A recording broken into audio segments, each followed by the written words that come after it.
Thank you, Porfirio. Greetings to everybody. It's a privilege to have your attention today. A big kudos and thank you to IOC UNESCO for organizing the series of workshops through MSP Global. I'm going to briefly run through some specific MSP cases and wrap it up with some lessons learned and reflections. Okay, next slide, please.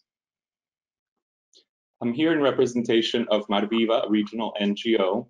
We operate out of Costa Rica, Panama, and Colombia. Our focus is the Eastern Tropical Pacific, and our mission is promoting conservation and sustainable use of the marine resources there. Next, please.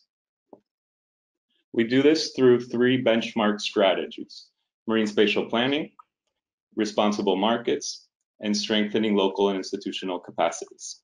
How does marine, blue economy, the responsible market strategy is sort of how we tie together blue economy with MSP.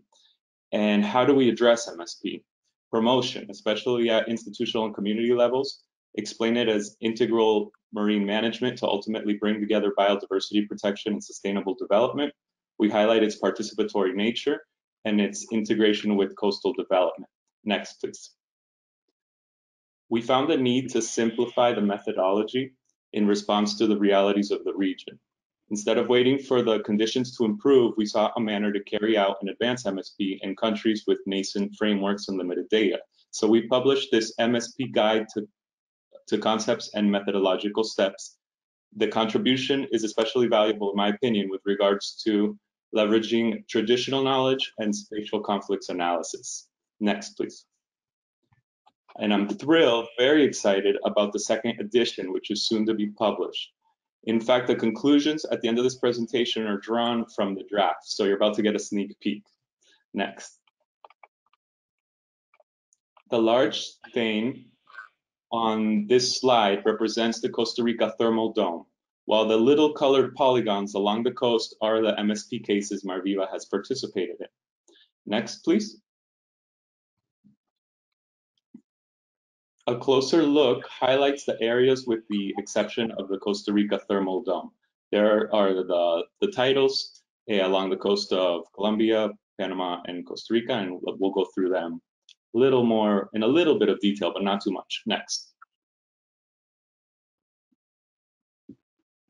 Along the Colombian Pacific, we have management areas and protected areas. The protected areas are contained within these broader management areas, which are sort of ecologically based. They have similar characteristics. And since 2008, diagnostics and management plans applying MSP methodology, some more so than others, have been developed, but to date, none have been formally made official. CODE Chocó, the Autonomous Regional Environmental Authority, has led most of these initiatives, and Marviva has carried out work with communities and published multiple documents and story maps that are available on our website. Next, please.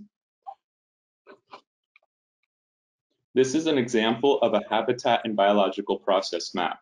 It's part of MSP Step 5, defining and analyzing current conditions. Next. Continuing to Panama, Marviva developed the management plan for the Gulf of Montijo, which is a protected area, through the MSP methodology. Approval took years, a great deal of pressure from local communities and even legal measures, but we're glad to report that the management plan has finally been made official by the Ministry of Environment. We recently finished a fisheries spatial planning initiative in the central portion of the Gulf of Chiriquí. Here we took an innovative approach as to avoid depending on political will. And the project resulted in zoning and voluntary co-management agreement accepted and signed by the local fisheries sector actors. Marviva also contributed to development of management plans for other protected areas, Gulf of Chiriquí National Park, David District Mangroves Protected Area, and even Coiba National Park, which isn't highlighted on the map.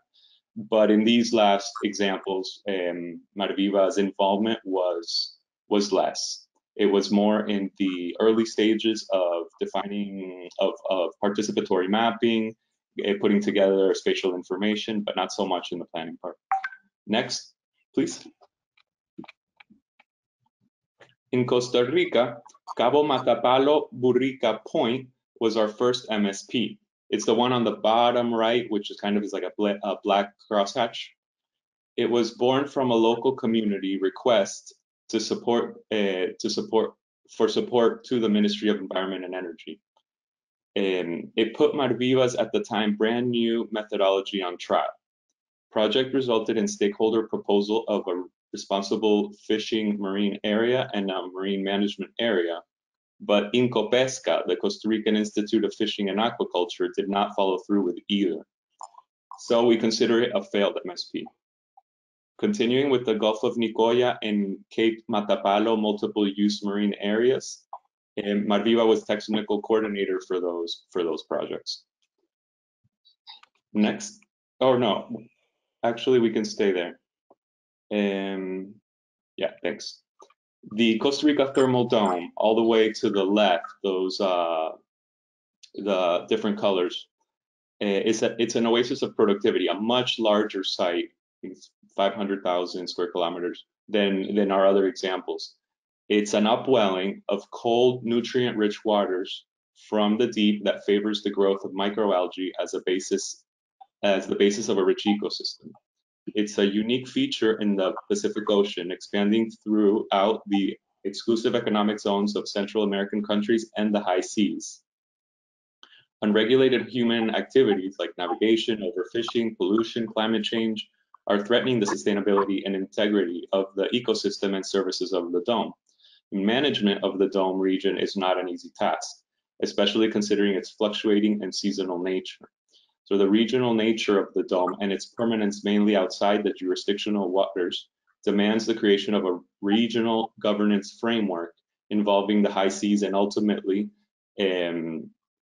that would ultimately set the stage to be able to follow through and have an MSP of such an important ecological area. And next, please. So we've worked on consolidating data to get ready to be able to follow through with planning and governance of this priority area. Next. Well, I appreciate that Mr. Rodriguez from the Panama Canal Authority already mentioned the transit separation devices and seasonal speed limit at the Panama Canal Pacific entrance. Here we see a bit, you know, the amount of traffic that comes, that goes to and comes from the Pacific entrance of the Panama Canal, and how it crosses the coast, how much of it going to North America and Asia crosses the Costa Rica Thermal Dome. Next. Here's, well, this is similar to the map that Mr. Rodriguez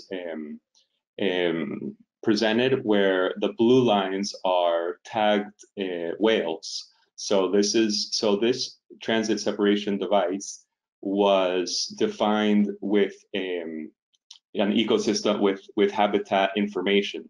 So it's not all transit devices take into account habitat ecological inputs, but in the case of the Panama Canal, it did, and it resulted, as Mr. Rodriguez mentioned, also in a speed limit, a seasonal speed limit to reduce impacts with whales. Next. Costa Rica likewise has areas to be avoided in traffic separation devices. Personally, I see these strategies as a sort of MSP. It's not integrated, but it certainly contributes to organizing uses at sea. And in the case of the Panama Canal, well, considering conservation objectives, it's like a step towards ultimate MSP that takes into consideration all of the principles. Next. Okay, so lessons learned. Here's starting to wrap it up. Solid political and institutional governance frameworks are fundamental.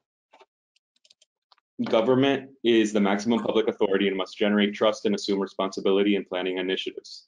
Adequate MSP implementation requires political, legislative, and regulatory frameworks.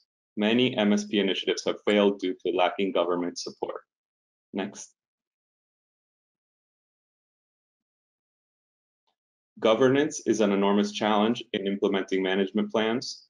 Strengthening human resources participation, technical and financial capacities of state institutions in charge is fundamental. Next. Actor involvement and participation, also fundamental for acceptance, adoption, and legitimacy. Next, please. Environmental sustainability. Ensuring adequate balance between socioeconomic development and marine ecosystem conservation has been an ongoing challenge.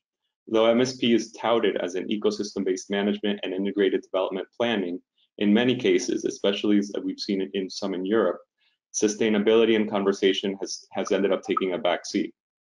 Next.